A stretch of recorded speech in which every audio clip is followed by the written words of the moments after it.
سلام، یه مایکروفر برامون اومده. مشکلش اینه که سینیش نمیچرخه.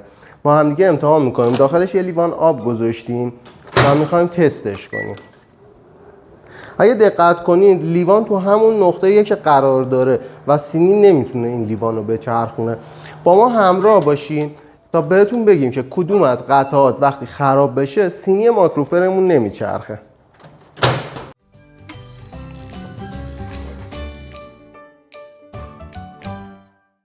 تو وهله اول اگر سینی مایکروفرتون نمیچرخه، در دستگاه رو باز کنید و محل قرارگیری سینی، کوبل و ریل رو بررسی کنید.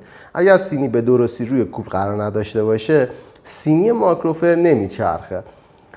کوبل مایکروفر هم میتونید بررسی کنید. قسمت تحتانی اون تغییر شکل نداده باشه، شکستگی نداشته باشه. اگر این مشکلات براش ایجاد شده باشه، باید کوبل عوض بشه. و در برخی موارد کثیف بودن مسیر ریل و چرخ‌ها، حتی خود چرخ‌ها وقتی کثیف باشن، سینی ممکنه به درستی نچرخه. اگه شکستگی داشته باشه قسمتی از ریل، هم در چرخیدن مشکل ایجاد میشه. البته قطعات دیگری هم هستن که منجر به این مشکل میشن. یکی از اصلی ترین قطعات که باعث نچرخیدن سینی مایکروفر میشه موتور کفه. وقتی که ولتاژ به موتور کف نرسه، که البته اون خرابی میتونه از میکرو سویچ های در، پایه نگهدارنده میکرو سویچ یا زبونه در باشه، یا اینکه برد دستگاه نتونه ولتاژ رو به موتور کف برسونه، این موتور کف کار نمیکنه. خرابی خودش هم یکی از دلایل نچرخیدن سینی مایکروفره. همونطوری که گفتیم وقتی میکرو سویچ بسته نشه، میکرو سویچ وقتی در دستگاه که دارای دو تا شاخک یا زبونه است، وقتی در بسته میشه روی میکرو سویچ قرار میگیره. وقتی که این میکرو سویچ بسته میشه اجازه کار کردن به دستگاه رو میده. وقتی حالا دو تا از میکرو سویچ ها بسته میشن و یکی از اونها باز میمونه، احتمال داره یا فیوز دستگاهتون بپره یا سینی دستگاه نچرخه. خود همین زبونه های درم اگر شکستگی داشته باشن، تغییر شکل داده باشن، اجازه چرخیدن سینی رو به دستگاه شما نمیدن. ولی خرابی برد مایکروفر هم میتونه باعث این اتفاق باشه. وقتی ولتاژ همونطوری که گفتیم نرسه به موتور کف یا موتور چرخان، این اجازه رو به دستگاه نمیده. حالا دستگاه رو باز میکنیم تا ببینیم که مشکل از کجا بوده. ما سینی و ریل رو امتحان کردیم که درست سر جای خودشون قرار داشتن، روی کوبل قرار گرفته بود سینی، ولی سینی نچرخید، همونجوری که در قسمت قبل مشاهده کردید. حالا همراهمون باشید و بیاید جلوتر تا ببینیم کدوم از مشکلات باعث نچرخیدن سینی مایکروفرمون هستش. قاب دستگاه رو باز می‌کنیم.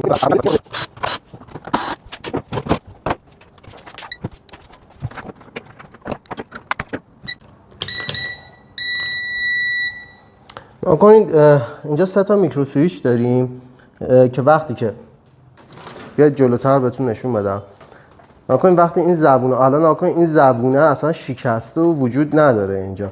وقتی این زبونه شکسته، خب معلومه دستگاه اجازه کار کردن رو نمیده. ولی حالا تست میکرو سویچ های پایین رو اول واسهتون انجام بدیم. وقتی در بسته میشه،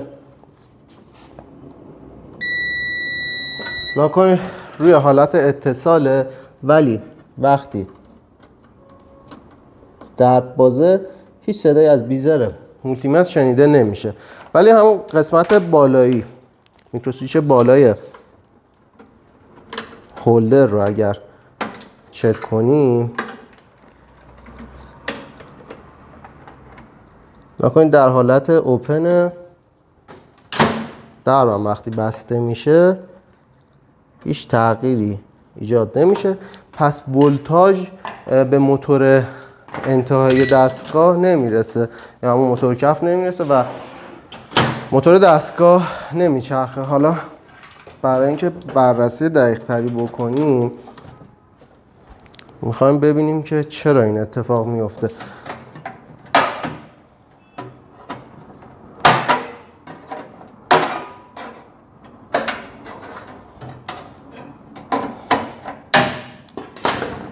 می‌کنیم ولتاژ، اینجا ولتاژ روی موتور کف نوشته. ولتاژ باید 220 ولت تا 240 ولت باشه تا این موتور کف شروع کنه به کار کردن. ما پراوای مولتیمتر رو داخل سوکت موتور کف قرار میدیم تا ببینیم ولتاژ میرسه یا ولتاژ نمیرسه. اگر بورد خراب باشه یا میکرو سویچ بسته نشه یا میکرو سویچ خراب باشه این اتفاق میفته. بریم دستگاه رو به برق بزنیم. این برم که سوکت ها رو وصل کردیم.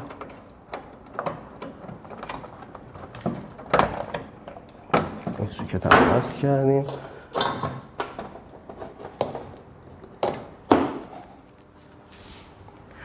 اینجا باید ولتاژ 220 ولت وقتی که مایکروفر شروع به کار کردن میکنه نشون بده، ولی ولتاژ صفره، یعنی برق به موتور کف نمیرسه. همونجوری که میبینید پرابا توی اتصالاتیه که به موتور کف میرسه ولی ولتاژ صفره. این اتفاق به خاطر خرابی بورد میتونه رخ داده باشه، به خاطر شکستگی زبانه های در یا به خاطر خرابی میکرو سویچه. الان میکرو سویچمون بسته نمیشه، اونم به خاطر شکستگی زبانه دره. حالا بهتون میگیم چجوری این زبانه رو عوض کنیم. از این ور بیام که دسترسی راحت تر باشه.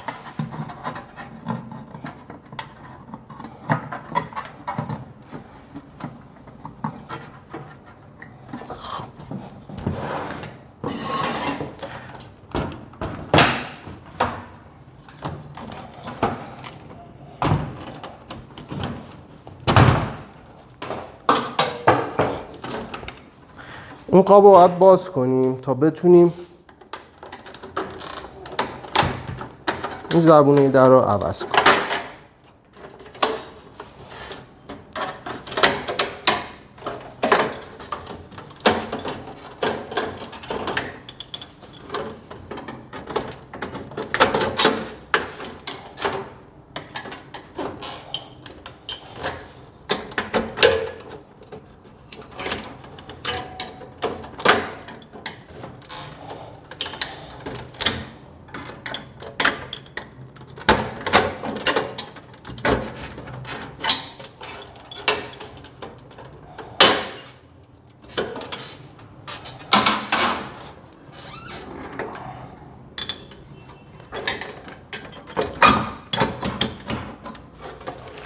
در به کلی در اومد. برای اینکه دسترسی پیدا کنیم به زبونه های در کافیه که این قاب توری رو باز کنیم. برای انجام این کار باید یه دونه پیش گوشتی دو سو رو اهرم کنیم تا این توری مش از قاب در به راحتی در بیاد.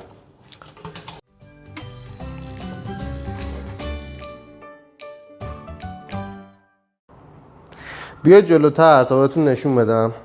زبونه درب مایکروفر عوض شد، دربم که روی بدنه نصب شد. حالا میخوایم دستگاه رو تست کنیم تا ببینیم مشکل چرخشش حل شده باشه. الان اینجا رو بگیرید. الان به راحتی لیوان روی سینی داره میچرخه. نکته‌ای که باید بهتون بگم اینه که برای تعمیر مایکروفرتون، حالا هر برند یا هر مشکلی باشه، میتونید از خدمات تعمیر 24 استفاده کنید. خدمات ما همراه با گارانتی در محل و با قطعات اصلی انجام میشه. برای انجام این کار میتونید یا به وبسایت tamir24.com مراجعه کنید یا اینکه با یکی از شماره‌های درج شده توی تصویر تماس بگیرید.